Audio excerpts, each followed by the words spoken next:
Bakundwa mwami wacu Yesu kristo, turabahaye gake kandi turabahaye namwiriwe muri kumwe na mwene so Ndayishimiye Aime Fidele bategurira kandi akabashikiriza ikiganiro menya bibiliya. Tugize iminsi turaba icigwa ku ijambo Yesu yavugiye ku musaraba. Twibutse ko ku musaraba yavugiye amajambo ashikindwi, no munsi twafashemwo ijambo rimwe rivuga ngo birarangiye, naho abashyize mu Kirundi bataryanditse neza nkuko ryanditse mu zindi ndimi z'Ikigiriki nk'akarorero, bateza kwandika ko vyose birangiye.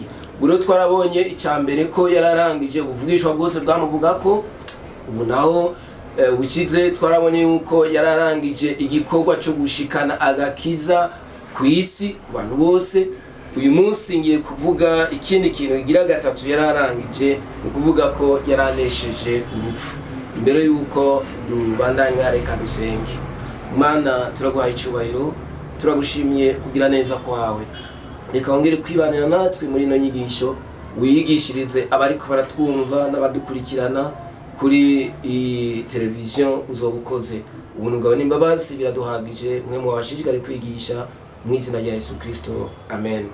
Ubwo rero reka twifashishe amajambo makeya dusanga hariya mu gitabo c'Abaheburayo kugira ngo ushobore gusobanura ingene Yesu yanesheje urupfu.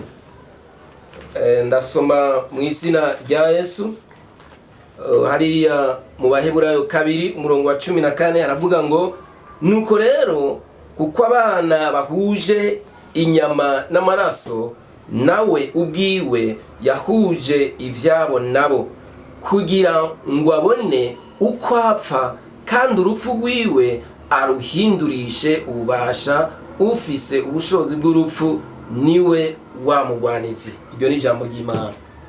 Tubonye rero ko Yesu avuga ko birarangiye, yaravuze ngo yarahejeje kunesha urupfu na kuzimu. Rero mu gushitsa agakiza kuri twebwe, Yesu yanesheje ivyo bintu bibiri. Yanesheje urupfu, aranesha n'umugwanizi, nkuko tubisomye hariya mu Baheburayo 2:14. Yesu yabanje kwambara umubiri kugira ngo abone ingene apfa, kandi kugira ngo amaraso yiwe n'ubushobozi bwiwe bishobore guhindura ngo ufise ubushobozi bw'urupfu, no kuvuga niwe satani. Rero satani ku musaraba yaraneshejwe. Ku musaraba twibuke ko habaye ibitangaza. Yisomye hariya muri Matayo 2:7 ku murongo wa 51 kuruga 34 urahabona ibitangaza bishika bine vyabaye Yesu acikanye.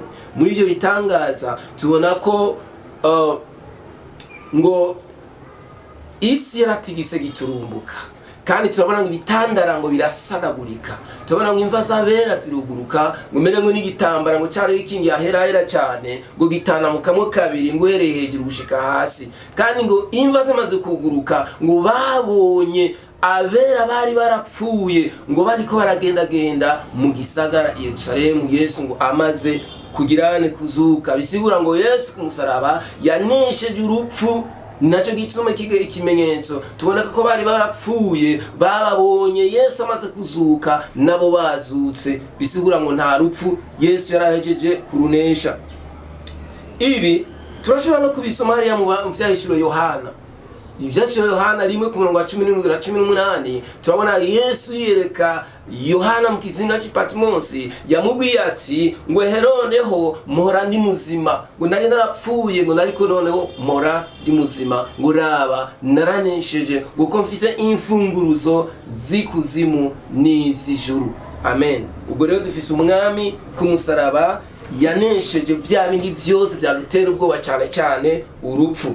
Aha ijambo ngo birarangiye, mu yandi majambo vyose ngo birarangiye, byasigura rero ko Yesu yarahejeje kugirane kunesha intambara.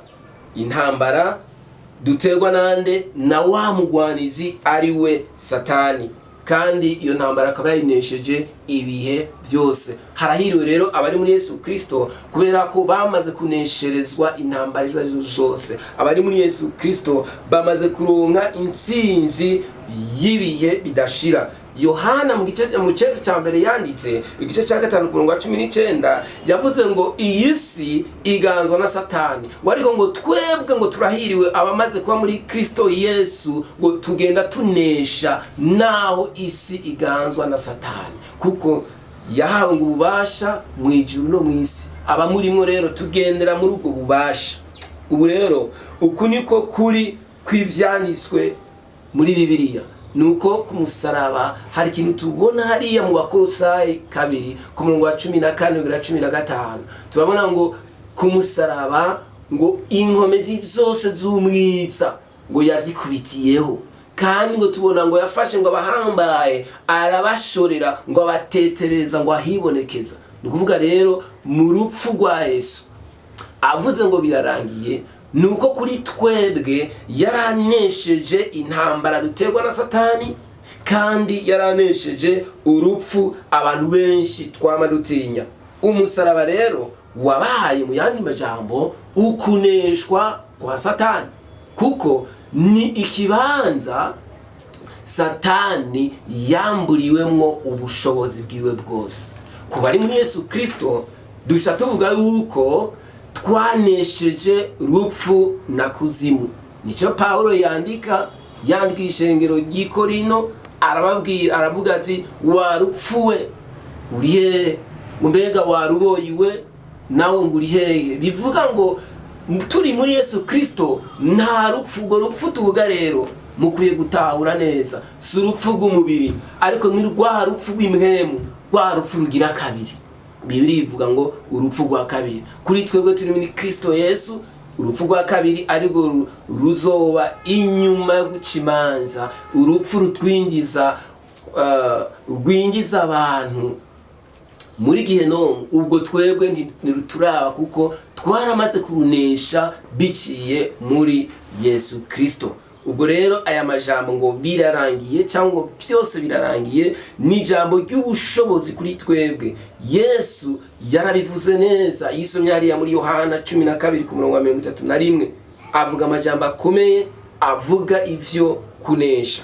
Mu kurangiza reka tuvuge yuko urupfu rwa Yesu Kristo ku musaraba rwatubohoye ubushobozi cyangwa ububasha bw'umwiza.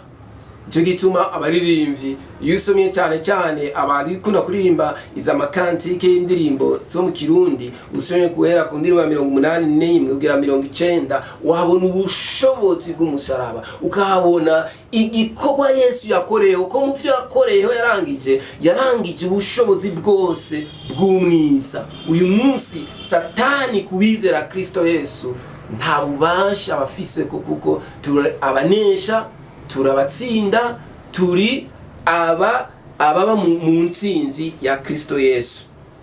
Mwibuke ikintu Yesu cyari cyamuzanye mu isi, kwari kugira ngo icyamuzanye kwari kugira ngo asangangure ibikorwa by'abamugwanitse, nkuko Yohana yavyanditse mu cete cya mbere ciwe igice cya 3 ku murongo 8b.